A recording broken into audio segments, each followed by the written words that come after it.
글로벌 증시에 영향을 줬던 주요 이슈들을 살펴보면서 특징주까지 확인해보는 시간입니다. 굿모닝 마켓 인사이트 로제타 투자자문 최진석 포트폴리오 팀장 함께하겠습니다. 어서 오세요. 안녕하십니까. 네, 안녕하세요. 트럼프 대통령의 탄핵이 됐다는 소식에도 불구하고 증시가 굉장히 강한 모습을 보이고 있어서 어떤 이유인지 한번 설명해 주세요. 이 외신 헤드라인을 오늘 새벽에 쭉 보니까요. 네. Here's why라고 시작해서 시장이 트럼프 탄핵을 무시하는 이유. 네. 이런 헤드라인이 정말 많더라고요. 많더라고요. 즉 이제 이런 이 이슈를 좀 무시를 하고 증시가 다시 한번 최고가에 도전을 지금 하고 있는데 여러 가지 좀 이유를 꼽아볼 수가 있겠습니다. 정리를 해보자면 첫 번째로 어차피 이 탄핵 소추안이 상원에서는 통과가 안 된다는 거죠. 상원은 공화당이 장악을 하고 있으니까. 두 번째로 9월 말에 이 같은 탄핵 리스크가 처음으로 제기가 됐기 때문에 시장 입장에서도 그동안 이 악재를 좀 소화할 시간이 좀 충분했다, 대비할 시간이 충분했다라는 해석이 나오고 있고요. 세 번째로 경제 펀더멘털에 지금 시장이 집중하고 있고 실제로 경제 펀더멘털은 양호하게 지금 흐름이 나타나고 있습니다. 네. 오늘도 신규 실업수당 청구 건수가 전주에 2년 최대치를 기록을 했었는데 이번에 감소세로 다시 한번 돌아섰고요. 그리고 네 번째로 탄핵 리스크가 있더라도 결국은 이 미국의 재정 정책 그리고 통화 정책에는 영향이 없다. 오늘도 블라드 총재가 얘기를 했듯이 네네. 이런 이 정책에 대해서는 흔들림이 또 없기 때문에 시장이 이런 이유들 때문에 결국은 트럼프 탄핵 정국을 그다지 신경 쓰지 않는 것 그러니까요. 같습니다. 알겠습니다. 트럼프 대통령의 공식적인 탄핵 절차가 시작된 이후에 S&P 500 지수가 랠리를 보이는 걸 보면서 또 어떤 분석가들은 지난 클린턴 당시와 비슷하다는 분석을 저희도 외신을 통해서 전해드렸었잖아요. 근데 좀 과도하게 보시는 분은 여기에서 40%더 간다고 분석하시는 분까지 제가 봤어요. 그 지수로 따지자면 S&P 500에 한 4천 정도까지 간다는 얘기인데, 자, 어떨까요? 이 내용 한번 소개해 주시면요. 결국은 이제 과거에 앤드루 존슨 이 대통령도 탄핵이 하원에서만 됐었고 네네. 빌 클린턴도 마찬가지로 하원에서만 탄핵이 됐었는데 그런 이제 사례들을 들어서 트럼프의 사례가 어느 쪽에 좀 더 비슷한지 그렇다면은 지금 이렇게 좀 탄핵 정국이 일단락되고 난 이후에는 증시 성적이 어떻게 됐지 이런 부분들을 이제 전문가들이 계속해서 분석을 하고 또 해석을 네. 하고 있는데요. 일단은 이제 워터게이트로 자진 사임을 한 닉슨의 사례, 1974년 사례, 그리고 클린턴의 사례는 1998년에서 1999년까지 이어졌었는데 그때 당시에 이제 S&P 500 지수의 수익률과 지금을 한번 비교를 해보겠습니다. 그래프로 한번 보시면요. 닉슨의 이제 탄핵 전국 때 S&P 500 지수가 13% 하락을 했었고 클린턴 탄핵 전국 때는 26% 상승을 했었습니다. 근데 이제 트럼프의 탄핵론이 제기된 이후에는 지금 S&P 500 지수가 7% 상승하고 있죠. 그리고 이제 트럼프의 사례가 클린턴과 비슷하다고 얘기를 하면서 증시가 더 갈 수 있다라고 얘기를 하는 거는 클린턴 역시도 탄핵론 제기 이후 1개월 동안 19% 올랐고 6개월 동안 42% 올랐고요. 그리고 1년간의 수익률도 39%였습니다. 결국은 닉슨 때 같은 경우에는 결국 경기 침체가 있었고 네. 그리고 클린턴 같은 경우에는 이 하원에서만 탄핵이 되고 탄핵이 되지 않은 상황에서 결국 시장은 나중에는 정치적 불확실성 제거로 또 해석을 했다. 그러면서 증시가 더 갔다. 그렇기 때문에 이번에도 추가 랠리에 대한 기대감이 좀 더 있는 것 같습니다. 지금 S&P 500이 지금도 3,200선을 웃돌면서 거래가 되고 있어요. 약간 좀 맞붙어 있긴 한데 네. 어쨌든 이 정도 되다 보니까 미국 증시 올해 수익률은 한 30%에 육박하게 되잖아요. 어떻게 될까요? 3,200이라고 가정을 하면요. 네. 지금 이 지난 연말 대비해서 한 28% 정도 올랐습니다. 당연히 30% 상승이 좀 가능해 보이고 특히 이제 12월 후반부에 역사적으로 증시 성적이 굉장히 아웃퍼폼했다라는 점을 감안을 한다면은 네. 추가 랠리에 대한 기대감은 계속해서 커지고 있습니다. 근데 이제 걱정거리는 올해 너무 많이 올라서 내년에 못 가지 않을까 이 부분으로 좀 쏠리고 있는 것 그렇죠. 같은데요. LPL 파이낸셜의 분석에 따르면은 그래프를 보시면은 과거에 S&P 500 지수가 30% 이상 올랐던 그 해의 다음 연도의 S&P 500 지수의 수익률도 상당히 좀 양호했습니다. 그리고 이제 1950년 이후에 지금 10여 차례의 그런 사례가 있었는데 단 2차례만 다음 연도의 S&P 500 지수가 하락세를 기록을 했고요. 그리고 평균 수익률도 15.2%를 기록을 하면서 30% 이상 올랐다고 해서 다음 연도에 못 오르는 건 아니었더라. 여기에 또 미국 증시 같은 경우에는 1960년도 이후에 2년 연속 마이너스 수익률을 기록한 것이 딱 2차례뿐이거든요. 네. 복원력도 강했지만은 강한 상승 이후에 그 지속력도 강했다. 이렇게 오. 역사적으로 증명되고 있습니다. 알겠습니다. 자, 저 앞으로는 뭐 좀 걱정은 덜 해도 되겠네요. 안 할 수는 없겠지만 알겠습니다. 그런데 이제 그 상승은 계속되고 있지만 변동성은 좀 약하다는 평가들도 꽤 많이 있어서요. 그러다 보니까 다우 종목 간의 희비도 좀 엇갈렸다면서요? 네, 역시 이제 이 변동성 자체는 좀 줄어들다 보니까 업종별 그리고 종목별 장세가 좀 이뤄지고 있는데 네. 오늘 같은 경우에는 이제 다우 종목 중에서 엇갈린 그런 종목들이 좀 있더라고요. 우선 이제 글로벌 네트워크 장비 시장, 네트워크 통신 장비 시장 1위인 시스코 시스템즈에 대해서 바클레이즈가 투자 의견과 목표 주가를 상향 조정했습니다. 그러면서 다양한 장치에 이제 연결을 해주는 스위치 제품 그리고 네트워크 연결용인 라우터 제품 등 주요 사업의 신제품 사이클에 앞으로 주목해야 한다라고 분석을 했고요. 최근에 이제 네트워크 장비 지출을 기업들이 줄이고 있다라는 얘기가 많이 나오기 때문에 시스코도 좀 압박을 받았는데 모처럼 긍정적인 투자 의견이 나왔고 주가가 꽤 많이 상승을 했습니다. 바클레이즈 같은 경우에는 이제 존슨앤존슨에도 투자 의견과 이 목표 주가를 상향 조정했는데 현재 대비해서 주가가 한 20% 이상 오를 것이라고 내다봤습니다.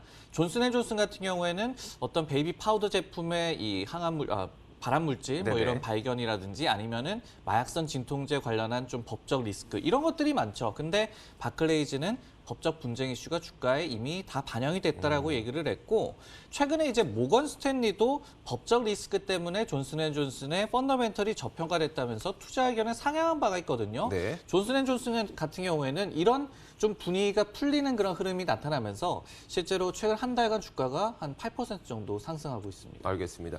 자, 그런데 이제 다우존스 30개 종목을 딱 놓고 보면 가장 낙폭이 큰 게 바로 캐터필러예요. 캐터필러가 1.4% 정도 하락하고 있고 사실 미중 협상에 대한 기대감이 있는데도 불구하고 캐터필러가 하락했다는 게 조금 납득이 되지 않네요. 맞습니다. 존슨앤존슨이나 시스코는 투자 의견 상향 조정 소식이 있었지만은 네. 캐터필러 같은 경우에는 투자 의견이 매도로 하향 조정됐다라는 소식이 전해졌거든요. 그러면서 목표 주가도 154에서 125달러로 하향 조정됐다라는 소식이 전해졌고 이 관련 시장, 즉 중장비 시장이 올해 피크를 칠 것이고 내년에는 수요 위축이 우려가 된다라는 분석이 나왔습니다. 한편 이제 캐터필러 같은 경우에는 최근에 이 뉴욕 증권거래소 상장 90주년을 맞았다고 해요. 네. 근데 NYSE 상장사 약 2,200개 중에 90년 이상 상장을 유지한 기업이 네. 한 3%가량 된다고 하거든요. 정말 전통이 좀 깊은 그러니까요. 그런 기업이라는 점이 이번에 다시 한번 나타났습니다. 알겠습니다. 다우지수가 S&P 500 지수라든지 아니면 나스닥에 비해서 안정성은 있지만 다소 그 역동성이 떨어진다 이런 평가들이 있는데 어떻습니까? 네, 다우 종목 얘기를 하다 보니까 이 지수의 좀 특성 아니면은 다른 지수와 비교를 한번 해볼까라는 생각을 해봤는데 네. 이 역동성이 좀 떨어진다라는 그런 이 인상은 결국은 캐터필러 같은 기업도 그렇고 존슨앤존슨, 시스코 모두 이제 좀 전통적인 기업이 다우에 많이 편입이 돼 있기 때문이죠. 그러면서 올해 실제로 한 21.5% 상승을 하면서 S&P 500 지수 비해서는 수익률이 다소 좀 떨어지는 거는 사실입니다. 하지만 이제 투자정보지 밸런스에 따르면은 지난 5년간의 평균 연 상승률은 다우 지수가 12.4%로 S&P 500 지수의 11.4%보다 오히려 높았고요.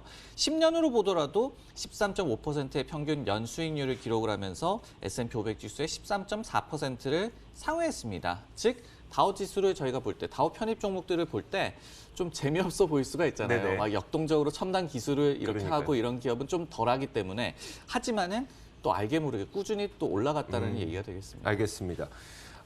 자, 어제 장이 마감된 이후에 마이크론 테크놀로지의 실적이 발표가 됐었죠. 저희도 이 프로그램 오프닝을 통해서 좀 전해드렸었는데 그 당시 실적이 좋다 보니까 그 시간을 거래에서도 거의 3~4% 정도 상승을 했었는데요. 지금 보니까 한 2.6%로 상승 탄력이 약간 줄었네요.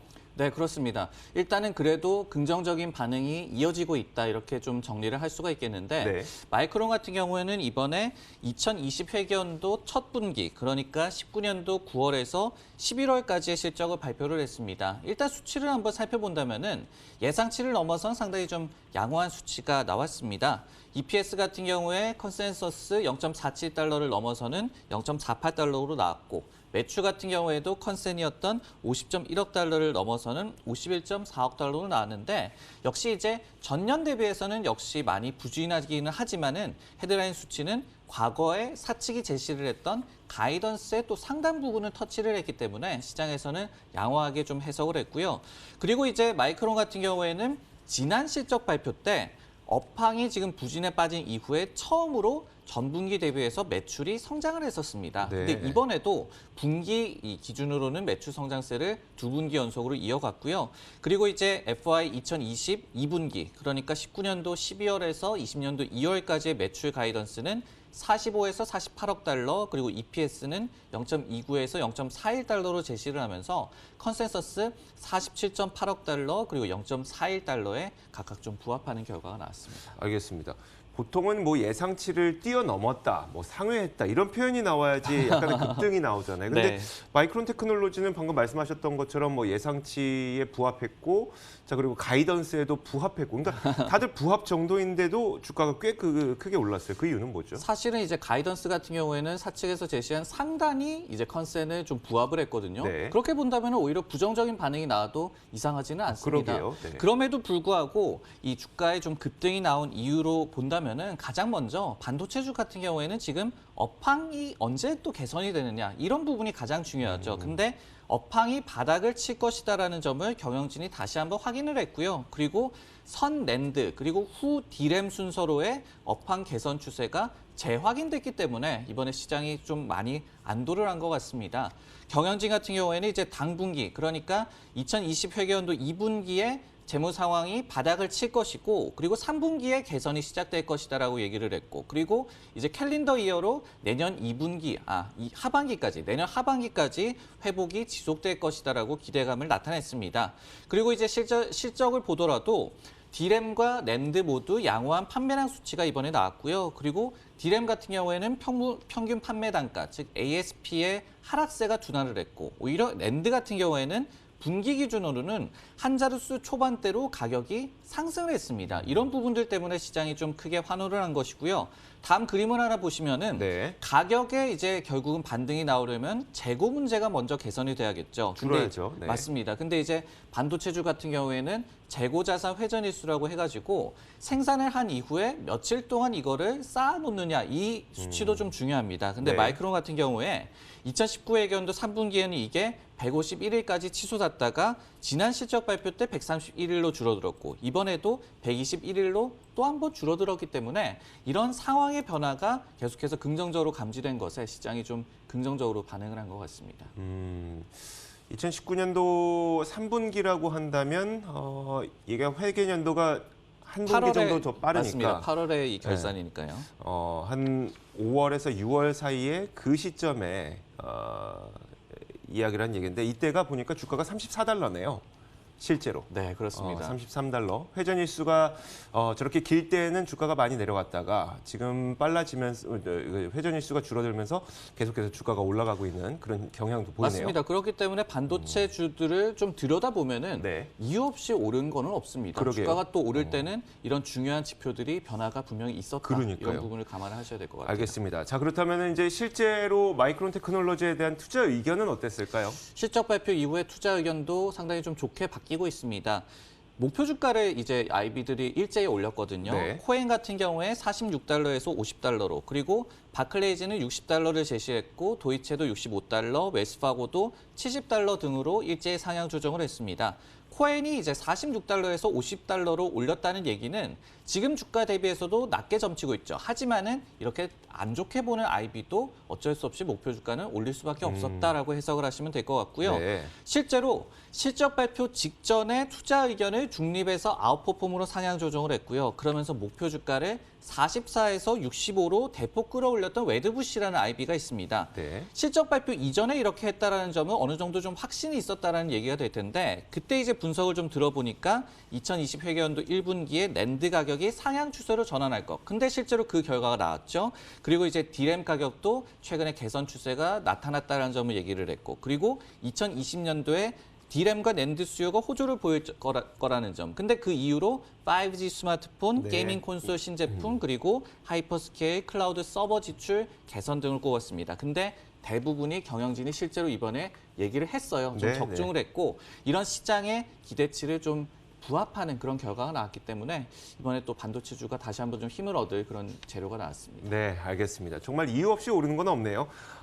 좋습니다. 이제 12월 19일 목요일 미국 시장이 마감됩니다. 마감 종가 확인하고 돌아오도록 하겠습니다.